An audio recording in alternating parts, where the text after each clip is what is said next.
Have you ever had one of those little sparks of an idea? A tiny thought that just starts to grow and you think, hey, this could actually change things. Well, today we're diving into that exact process, the entrepreneur's journey. Think of it like a modern-day adventure, and we're going to break down every single step. So, let's start with the big one, the question that's been around forever. Are entrepreneurs just born different? Or can anyone actually learn to think and act like them? Is it something in your DNA? Or is it something you build? That's really the core puzzle we're going to try and solve together. Okay, before we go any further, let's get on the same page about what entrepreneur even means. Because it's not just about starting a business, right? At its heart, an entrepreneur is a problem solver. They see a challenge, a friction point in the world, not as a roadblock, but as a doorway to creating something totally new. And that's the key. The whole journey, every time, starts with a problem. And that leads us perfectly into the first stage of this hero's journey, the spark of an idea.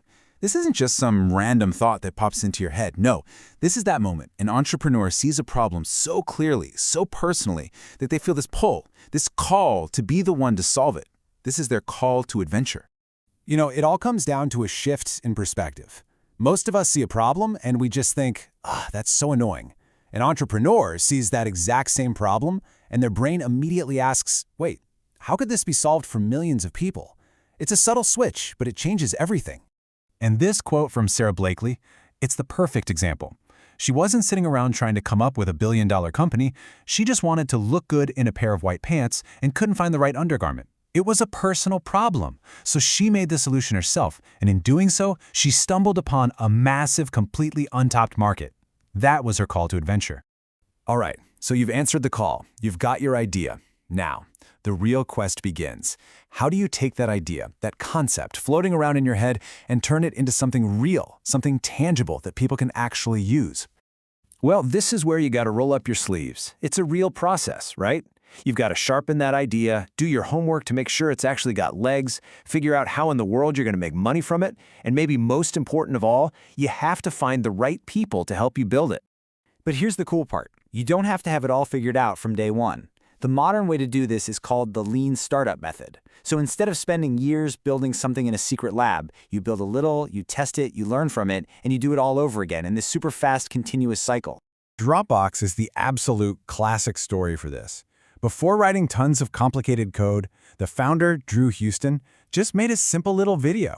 It just showed what Dropbox would do. He posted it online, and bam, thousands of people signed up for the waitlist overnight.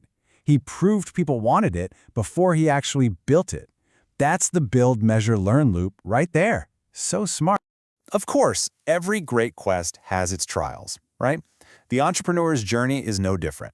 Once you have a product, you step into what we call the wilderness. This is a time of intense challenge. You're facing everything from figuring out marketing to finding funding to really tough ethical choices. Look, when you're out there in the wilderness, you can't market like some huge corporation. You just don't have the budget. Entrepreneurial marketing isn't about playing it safe. It's about being scrappy, being innovative, and using a lot of trial and error to figure out what actually works. This is what's known as guerrilla marketing, and Red Bull are the absolute masters. They didn't just buy a bunch of TV ads. They went out and sponsored extreme sports events, building this high-energy identity through experiences. It's marketing with creativity and sweat, not just a giant checkbook. And the wilderness is going to test your resilience because you are going to fail. A lot. But the trick is how you think about it. This quote from James Dyson is just incredible. He didn't see over 5,000 failures. He saw 5,126 lessons that got him to the one that worked. For him, failure was just data. So it's really important to know what the common traps are. Running out of money, being in the wrong spot, those make sense. But look at that last one, unexpected growth. Isn't that wild? That's right, even succeeding too fast can sink you if you're not ready for it. And finally, the wilderness really tests your character. Because these days, business isn't just about making a profit for the owners, the shareholders. It's about serving all the stakeholders, your employees, your customers, your community. Making those tough calls requires a really strong moral compass. Okay, so you've made it, you've survived the wilderness, you've launched your product. This is the final stage, the return. But here's the secret. The hero doesn't just come home and put their feet up. They come back with all this new wisdom, ready to launch, learn, adapt, and grow all over again. huge part of that adaptation is something called the pivot. I absolutely love this definition. It's like a basketball move, right? You keep one foot planted, that's your vision, everything you've learned, while you move the other foot to test out a new strategy. It's not giving up. It's a smart adjustment. I mean, can you believe this? The Nintendo, the video game giant, started way back in the 1800s making these playing cards. When that market started to fade, they pivoted. First into toys, and then into the video games we all know. That right there is the incredible power of a well-timed pivot. And it's not just Nintendo, not by a long shot. Avon started by selling books door to door. Twitter came out of the ashes of a failed podcasting company.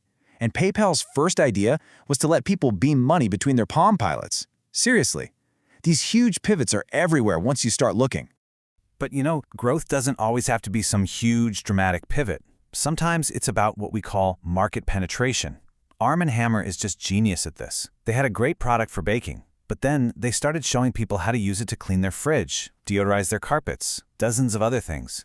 They blew up their market without changing the product one bit. And that brings us right back to where we started. Every single massive company, every world-changing product, every one of these heroic journeys, it all started in the exact same way, with one person looking at one problem and deciding to do something about it. So, the only question left is, what problem will you solve?